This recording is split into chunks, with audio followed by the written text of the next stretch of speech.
I was driving around town the other day and saw this really lovely house. I did a double take, but drove past and forgot about it. But it's funny how our modern world works, because a few days later I saw the same house on Instagram and knew that I had to look into it further. I mean, look at this thing, kind of imposing and monolithic, but at the same time, kind of soft. And inside it looks so cozy and bright. Anyways, I reached out to the architects that built it and we had a coffee date. I referred some clients to them. We kept in touch. And now I'm in this townhouse that they designed and helped build with a local developer. So I wanted to show you around. We're gonna talk with the architect and talk a little bit about the infill development that is changing the face of our cities. But really, that's just an academic excuse to say that I want to look at pretty houses.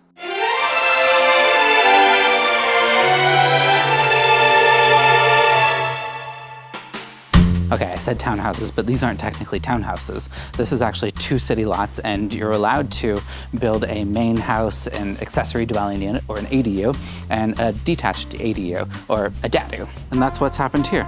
We have 2 DADUs in the back, 2 ADUs right here, and then 2 main houses on the front of the street, which you can see right there. My name is Cheryl Click with Click Architects. We focus on mainly custom residential homes in Seattle, around Seattle, Pacific Northwest area. I have been practicing architecture for like 21 years since I graduated. So time flies.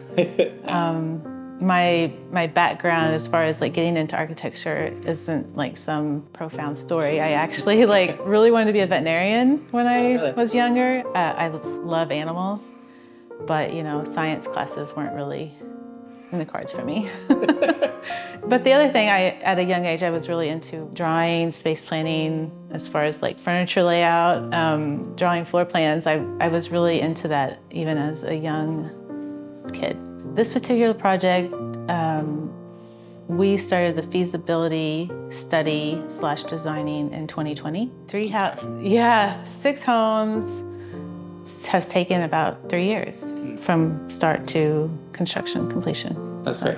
I've renovated a couple homes, and like having that long-term vision is very difficult. Just keeping it like cohesive and staying on track that whole time is really difficult. It is, especially when you have other projects going on and trying to keep everything straight. So, you know, this isn't our only project. We have other projects that we are working on, and they also are taking time. How do you keep track of everything? Organized. I'm not going to show you inside all 6 of these because that would be a really long video. And they're all a little bit different, which is something that I really appreciate.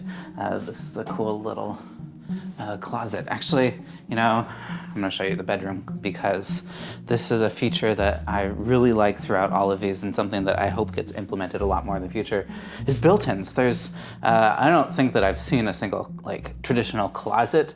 It's all of these built-in cabinets, and they're just more efficient. They look really beautiful, and I'm a fan of them. So this is my favorite unit here. This is 3 bedrooms. Right by the entryway, we have a bedroom and a bathroom, which I really like. You can see how this entryway leads to a bedroom. This could be a good primary suite or a guest area. We're right across the street from Maple Leaf Park, which is part of the reason that this is my favorite one, and the views upstairs are beautiful. I really just love all of the finishes here. We've got this like terrazzo-like tile here, large format, beautiful warm wood tones, and the light fixtures are really nice. So this bathroom's really pretty. And what was here before this? Before, we were looking at just a single family house on what was 1 lot, but in reality it's 2 single parcels. Oh, it is. So okay. We were looking at about a 3,500 square foot lot and a 3,800 square foot lot, designing 6 homes for those 2 lots. So the constraints and limitations of maximizing those lots were very challenging. This is kind of a fairly new way that you can build 3 homes on 1 lot, right? These are all condoized and They will be, and because we have 2 lots, we were able to have a shared driveway, and the single families are required to have a parking spot, and the daddies are also required to have a parking spot. Like, how do you start a project like this? Do you look at all the design restrictions and everything and kind of work around that, or what's the beginning Well, we process? look at the program, we look at the surrounding area, we take into account what is existing. We try to design with familiar forms, traditional forms that everyone can relate to. We try to keep can you point out a this- couple of examples? Let's say like gable roofs would be one. Siding, board and batten is a pretty familiar siding that is used around town, in this neighborhood. And then also, keeping the scale down so you can see, like we've got the single family, the gable roof keeps the scale down, and then as you get closer to the alley, the scale of the buildings get a little lower, which helps, I think, bring the scale down to the surrounding area. Oh, nice. So like matches some of the houses. Because it is more dense. It doesn't necessarily fit in with all the other surrounding single-family houses, but we try to do our best. And a lot of our projects, we focus a lot on volumetric spaces and lighting, natural light. So you'll see like most of our main spaces are going to have vaulted ceilings with a lot of windows. And we spend a lot of time, attention to detail, designing those spaces, especially for development. Well, for any of our projects, we do a lot of windows for natural light. Can you talk about these little courtyards that you've built in? Right, so when we're designing these homes and we're doing a single family, an attached dwelling unit and a detached dwelling unit, we always strive for making each house special. Like, what is something special? What is a nice surprise? And we want each house to have its own privacy. It's only attached to the single family by about 6 to 8 feet. And then we've created this courtyard / light well. So not only do you have a green space, there's a tree, but you also get sunlight coming in all the way down into the main space. Yeah, it's really lovely.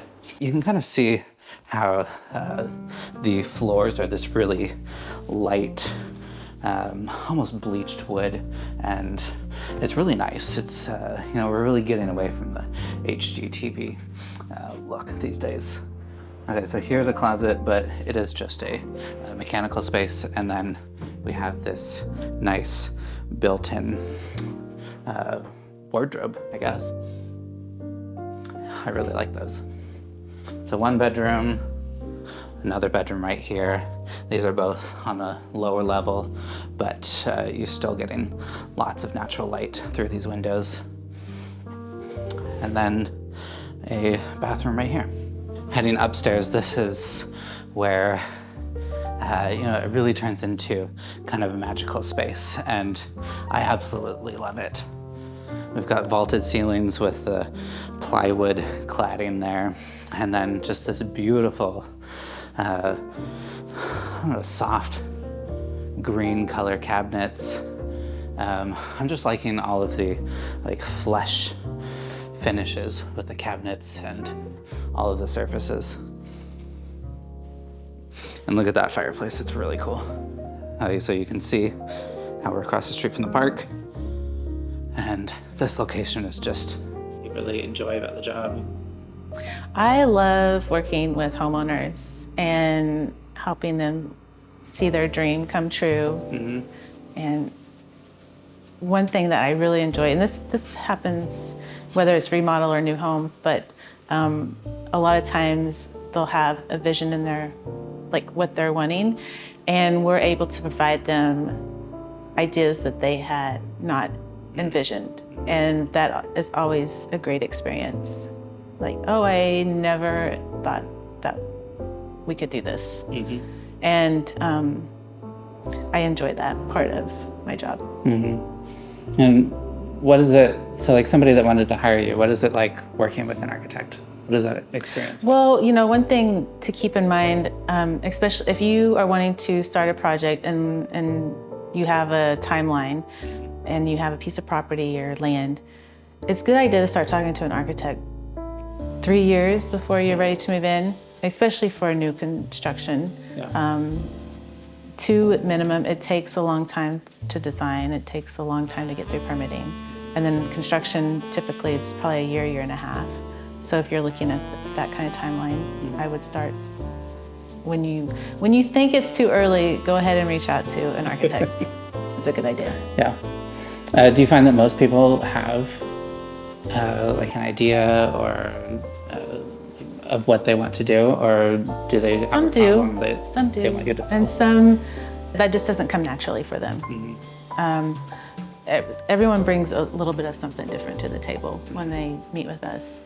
Some people will have full floor plans. They're like, oh, I've spent time doing this. And we're like, great. I mean, it's great to have that. We use it as a starting point. Like, this is for scope reasons. Like, it also shows us like what people like adjacencies to, what rooms they like next to each other. So any information is helpful to get started. And we usually have some homework that we give clients.